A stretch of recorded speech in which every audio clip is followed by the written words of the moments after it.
ಹೇಳಿ ಸರ್, ನಿಮ್ಮ ಏನ್ ಬೇಡಿಕೆ, ಏನ್ ಡಿಮ್ಯಾಂಡ್ ಮಾಡ್ತಾ ಇದ್ದೀರಾ? ಯಾವುದ್ರ ಬಗ್ಗೆ ಸ್ಟಡಿ ಮಾಡಿದ್ದೀರಾ ಹೇಳಿ? ಇದು ರಿಸರ್ಚ್ ಸ್ಟಡಿ ಮಾಡಿರೋದು ಇಂಗ್ಲಿಷ್ ಭಾಷೆ ಬಗ್ಗೆ.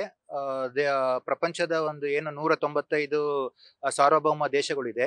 ಸೊ ಅದರಲ್ಲಿ ಯಾವ ರೀತಿ ಒಂದು ಆಡಳಿತಕ್ಕೆ ಒಂದು ಅಫಿಷಿಯಲ್ ಲ್ಯಾಂಗ್ವೇಜ್ ಯಾವ ರೀತಿ ಸಿಸ್ಟಮ್ ಇದೆ, ಮತ್ತೆ ಎಜುಕೇಶನ್ ಅಲ್ಲಿ ಮೀಡಿಯಂ ಆಫ್ ಇನ್ಸ್ಟ್ರಕ್ಷನ್ಸ್ ಯಾವ ರೀತಿ ಇದೆ ಅಂತ ಹೇಳಿ ನಾವು ಇದನ್ನ ಆ, ಕೂಲಂಕುಷವಾಗಿ ಅದನ್ನ ಸ್ಟಡಿ ಮಾಡಿರೋದು. ಇದನ್ನ ವರದಿ ಆಲ್ರೆಡಿ ಸರ್ಕಾರಕ್ಕೆ MLC ಗಳು ಪತ್ರ ಬರೆದಿದ್ದಾರೆ. ಅದರಿಂದ CM ಆಫೀಸಿಂದ ಕನ್ಸರ್ನ್ ಡಿಪಾರ್ಟ್ಮೆಂಟ್ಗೆ, ಎಜುಕೇಶನ್ ಡಿಪಾರ್ಟ್ಮೆಂಟ್ಗೆ, DPRಗೆ, KPSCಗೆ ಎಲ್ಲದಕ್ಕೂ ಫಾರ್ವರ್ಡ್ ಆಗಿದೆ. ಸೊ ಇದರಿಂದ ಏನು ನಮಗೆ ಹೈಲೈಟ್ಸ್ ಹೇಳೋದಾದ್ರೆ ಇದರಲ್ಲಿ ರಿಪೋರ್ಟ್ದು ಬೇಸಿಕಲಿ ಈಗ ನಮ್ಮ ಸಂವಿಧಾನದಲ್ಲಿ ಏನು ನಮ್ಮ ಇಂಡಿಪೆಂಡೆನ್ಸ್ ಬಂದಾಗ, ಸ್ವತಂತ್ರ ಬಂದಾಗ, ಆವಾಗಿನ ಪರಿಸ್ಥಿತಿಗೆ ಇಂಗ್ಲಿಷು ಒಂದು ಅಫಿಷಿಯಲ್ ಲ್ಯಾಂಗ್ವೇಜ್ ಸ್ಟೇಟಸ್ ಪರಭಾಷೆ ಆದ್ರೂ, ಪರದೇಶದ ಭಾಷೆ ಆದ್ರೂ ಕೊಡೋ ಪರಿಸ್ಥಿತಿ ಇತ್ತು. ಅದಕ್ಕೋಸ್ಕರ ಕೊಟ್ಟಿದ್ರು.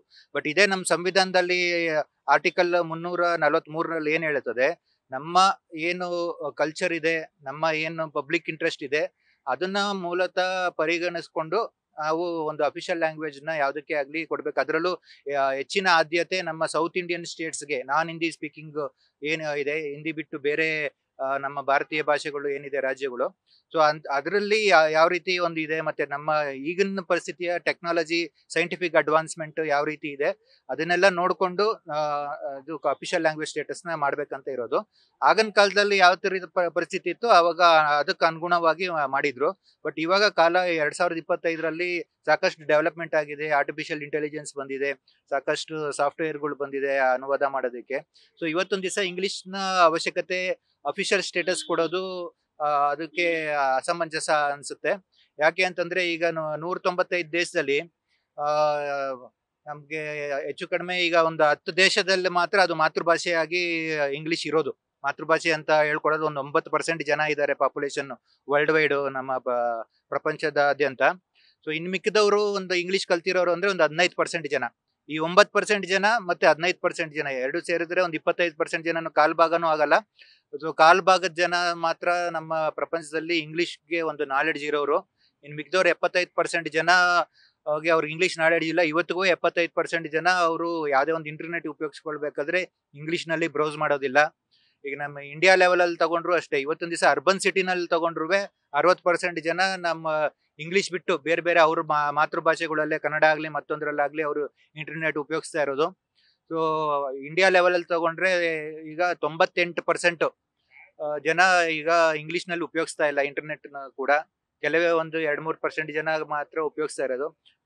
ಇದರಲ್ಲೇ ಗೊತ್ತಾಗ್ತಾ ಇದೆ, ಅಂಕಿ ಅಂಶದಲ್ಲಿ ಇದು ಗ್ಲೋಬಲ್ ಲ್ಯಾಂಗ್ವೇಜ್ ಅಲ್ಲ. ಇವತ್ತೊಂದ್ ದಿವಸ ಟೆಕ್ನಾಲಜಿನಲ್ಲಿ ಲೆಕ್ಕ ತಗೊಂಡ್ರೆ ಇಂಗ್ಲಿಷ್ ಗ್ಲೋಬಲ್ ಲ್ಯಾಂಗ್ವೇಜ್ ಅಲ್ಲ, ಅದು ಲಿಂಕ್ ಲ್ಯಾಂಗ್ವೇಜ್ ಆಗಿ ಉಪಯೋಗಿಸ್ಕೊಳ್ಬಹುದು. ಎಷ್ಟು ಮಟ್ಟಿಗೆ ಅದಕ್ಕೆ ಅವಶ್ಯಕತೆ ಇದೆ ಅವಾಗ ಮಾತ್ರ ಉಪಯೋಗಿಸ್ಕೊಳ್ಬೇಕು. ದಿನನಿತ್ಯ ಅದನ್ನ ಅಫಿಷಿಯಲ್ ಸ್ಥಾನಮಾನ ಕೊಟ್ಟು ಉಪಯೋಗಿಸ್ಕೊಳ್ಳೋ ಅಂತ ಅವಶ್ಯಕತೆ ಇಲ್ಲ. ಅದರಲ್ಲೂ ಎಸ್ಪೆಷಲಿ ಈಗ ನಮ್ಮ ಏನು government job, recruitment jobs competitive exam ಇದೆ, IAS ಆಗ್ಲಿ, KS ಆಗ್ಲಿ ಮತ್ತೊಂದ್ರಲ್ಲಾಗ್ಲಿ, ಅದ್ರನ್ನ ಕಂಪ್ಲೀಟ್ ಅದನ್ನ ಇಂಗ್ಲಿಷ್ಗೆ ಮುಕ್ತಾಯ ಮಾಡ್ಬೇಕು. ಅದರಲ್ಲಿ ಇಂಗ್ಲಿಷ್ ನಲ್ಲಿ ಕ್ವಶನ್ ಪೇಪರ್ ಆಗ್ಲಿ, ಆನ್ಸರ್ ರೈಟಿಂಗ್ ಆಗ್ಲಿ ಇರ್ಕೂಡ್ದು. ಮತ್ತೆ ಇಂಗ್ಲಿಷ್ ಕಂಪಲ್ಸರಿ ಪೇಪರ್ ಇರ್ತದೆ. ಸೊ ಅದನ್ನು ಕೂಡ ಕಂಡಕ್ಟ್ ಮಾಡಬಾರ್ದು. ಟ್ರೈನಿಂಗ್ ಅಲ್ಲಿ ಏನೇ ಇದ್ರು ಹೇಳ್ಕೊಡಿ ಅವ್ರಿಗೆ, ಸೆಲೆಕ್ಟ್ ಮಾಡಿರೋ ಕ್ಯಾಂಡಿಡೇಟ್ಸ್ಗೆ, ಯಾರು ರೆಕ್ರೂಟ್ ಆಗಿರ್ತಾರೆ ಅವ್ರಿಗೆ, ಸೆಲೆಕ್ಟೆಡ್ ಕ್ಯಾಂಡಿಡೇಟ್ಸ್ಗೆ ಟ್ರೈನಿಂಗ್ ಅಲ್ಲಿ ಹೇಳ್ಕೊಡ್ಬೋದು ಅವ್ರಿಗೆ. ಯಾಕಂದ್ರೆ ಈಗ ಇದೇ ನಮ್ಗೆ IAS ಎಕ್ಸಾಮ್ ಅಲ್ಲಿ ತಗೊಂಡ್ರೆ ಪ್ರತಿ ವರ್ಷ ಒಂದು 700-800 ಜನ ಇಂಗ್ಲಿಷ್ ಗೊತ್ತಿಲ್ಲ ಅಂತ ಹೇಳಿ ಅವ್ರನ್ನ ಡಿಸ್ಕ್ವಾಲಿಫೈ ಮಾಡಿ ಅವ್ರನ್ನ ಎಕ್ಸಾಮ್ ಇಂದ ಹೊರಗ ಹಾಕ್ತಾರೆ.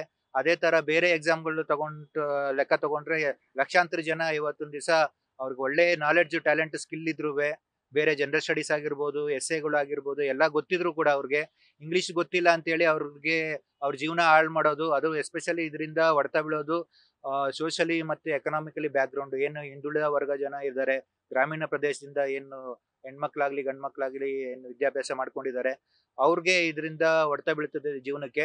ಸೊ ಅವ್ರಿಗೆ ಆದ್ಯತೆ ಕೊಡ್ಬೇಕಂತಂದ್ರೆ ಈಗ ಇಂಗ್ಲಿಷ್ನ ಒಂದು ಟೂಲ್ ಆಗಿ ಉಪಯೋಗಿಸ್ಕೊಳ್ಬಾರ್ದು ಅವ್ರಿಗೆ ಒಂದು ಅನ್ಯಾಯ ಮಾಡೋದಕ್ಕೆ.